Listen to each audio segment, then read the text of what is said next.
বন্ধুরা, তোমরাও কি আমার মতো দাঁতজনিত নানান রকম সমস্যায় ভুগছো? যেরকম দাঁতের মাড়িতে ব্যথা বা মাড়িতে ইনফেকশন, এইরকম নানান রকম সমস্যায় যদি পড়ে থাকো, আজকের ভিডিওটা তোমাদের জন্য। শুধুমাত্র যে দাঁতে ব্যথা, মাড়িতে ব্যথা এই ধরনের সমস্যাই তা কিন্তু নয়। তার সাথে সাথে আমাদের দাঁত, পান, বিড়ি, গুটখা এই ধরনের জিনিস খেতে খেতে কালচে বা লালচে বা হলুদ হয়ে গেছে, বা দাঁতের মাড়ি শিরশির করে ব্যথা করছে, কিংবা ধরো ছোট ছোট বাচ্চারা মিষ্টি জাতীয় বা চকলেট জাতীয় খাবার বেশি খাওয়ার ফলে কি পোকা ধরে যাচ্ছে।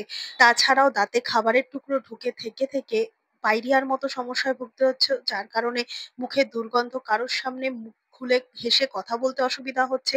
এই ধরনের সমস্ত সমস্যার সমাধান করবে আজকের এই ভিডিওটা। আর তার সাথে থাকবে মুক্তোর মতো সাদা ঝকঝকে দাঁতের হাসি। তো এই ভিডিওটা তোমাদের জন্য এতটাই ইউজফুল হতে চলেছে যে সমস্ত রকম সমাধান কিন্তু এই ঘরোয়া টোটকার মাধ্যমে করতে পারবে। নানান রকম ডাক্তার বা নানান রকম মেডিসিন নেওয়ার পরেও যদি না রিলিফ পাও, তাহলে এইভাবে তোমরা দাঁতের যত্ন নিতে শুরু করে দাও। চলো তাহলে দেখে নেওয়া যাক কি সেই ঘরোয়া উপায় যার মাধ্যমে খুব সহজেই দাঁতজনিত নানান রকম সমস্যা দূর হবে।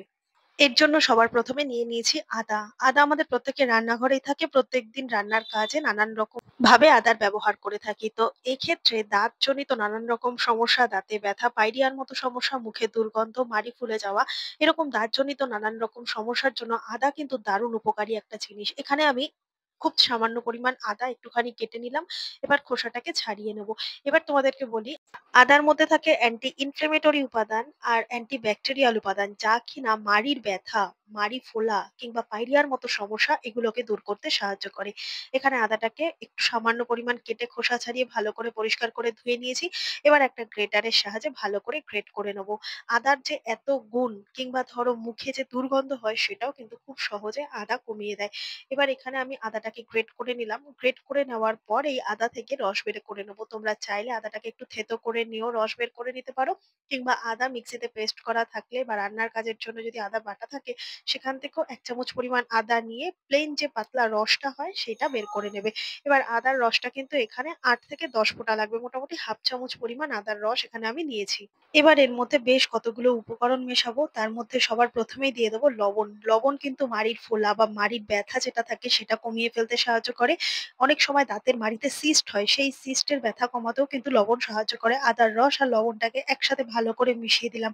এখানে কিন্তু অনেকটা বেশি পরিমাণ তৈরি করে রাখা যাবে না, তাই যেটুকু দরকার, যখন যেটুকু প্রয়োজন তখন সেটুকু তৈরি করে নিয়ে ব্যবহার করলেই সব থেকে ভালো। খুব বেশি হলে একদিনে ২ থেকে ৩ বার ব্যবহার করার মতো তৈরি করে একবারে রাখতে পারো, কিন্তু কখনোই বাসি বা একদিনের পুরনো আদা এই যে রসটা সেটা ব্যবহার করতে পারবে না, বা এই সলিউশনটাই ব্যবহার করতে পারবে না। আর তার মধ্যে দিয়ে দেবো খুব সামান্য পরিমাণ হলুদ।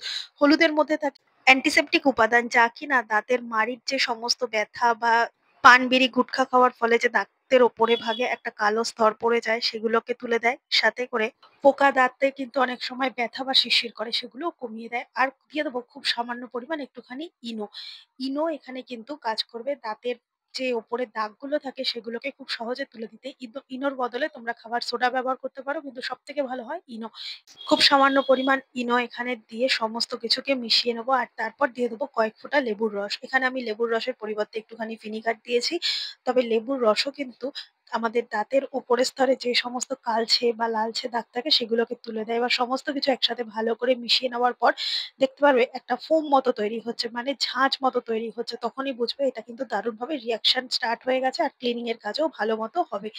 আর দিয়ে দেবো খুব সামান্য পরিমাণ একটুখানি সর্ষের তেল। সর্ষের তেল মাড়ি ফোলা, মাড়িতে ব্যথা কিংবা যেকোনো ধরনের মাড়ির সমস্যা দূর করে। আর দিয়ে দেবো ঘরে থাকা যেকোনো ধরনের টুথপেস্ট। তোমরা যে টুথপেস্ট দিয়ে দাঁত মাজো সেই টুথপেস্ট দেবে, কিন্তু চেষ্টা করবে হোয়াইট কালার টুথপেস্ট দিতে। টুথপেস্টটা দেওয়ার পর ভালো করে কিন্তু এটার সাথে মিশিয়ে নিতে হবে।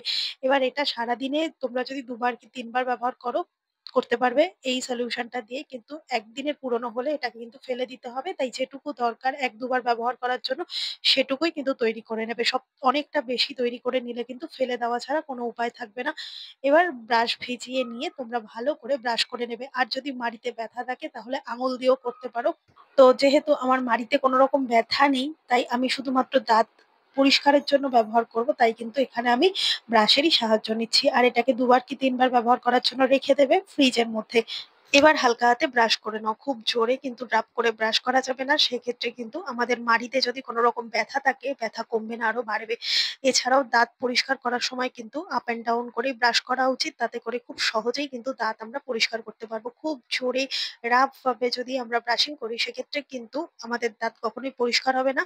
খুব বেশি হলে কিন্তু আমাদের মাড়ি ব্যথা আরো শুরু হয়ে যাবে। তাই হালকা হাতে এভাবে কিন্তু তোমরা কি করবে, দাঁতটা ব্রাশ করে নেবে। আর আগেই বলেছি যদি কোনো রকম ভাবে মাড়িতে ব্যথা থাকে তাহলে কি করবে, হাত দিয়ে করবে। এইভাবে কিন্তু তোমরা প্রতিদিন ২ বার কি ৩ বার করলেই রেজাল্ট আস্তে আস্তে বুঝতে পারবে। ধীরে ধীরে দাঁতের যে ওপরে কালো বা লালচে দাগগুলো ছিল সেগুলো হালকা হতে শুরু করবে, কিংবা মাড়িতে যে সমস্ত ব্যথাগুলো ছিল বা পাইরিয়ার মতো যে পাথরগুলো জমে গেছিল দাঁতের মাড়িতে সেগুলোও কিন্তু আস্তে আস্তে গলতে শুরু করবে। তার সাথে সবথেকে বড় কথা, বাচ্চারা যখন চকলেট বেশি খায় কিংবা দাঁত শিরশির করে মিষ্টি জাতীয় খাবার খেলে বা ঠান্ডা আইসক্রিম বা বরফ খেলে, তখন কিন্তু দেখা যায় যে আমাদের দাঁতটা ভীষণ পরিমাণে শিরশির করে। তখনও যদি তোমরা এই সলিউশনটা এপ্লাই করতে পারো তাহলেও কিন্তু দারুণভাবে কাজ দেবে। এবার তোমরা ভালো করে উষ্ণ গরম জল দিয়ে হোক কিংবা পরিষ্কার প্লেন জল দিয়ে হোক, যেভাবেই হোক ভালো করে কুলকুচি করে নেবে। কুলকুচি করার সময় খেয়াল রাখবে ভালো করে মুখটা কিন্তু কুলকুচি করে ফেলতে হবে। না হলে দাঁতের মাড়িতে বা গোড়ায় গোড়ায় যে সমস্ত ময়লাগুলো লেগে থাকবে সেগুলো কিন্তু কোনো রকম ভাবেই যদি পাস না হয় সেক্ষেত্রে কিন্তু আরো হিতে বিপরীত হবে।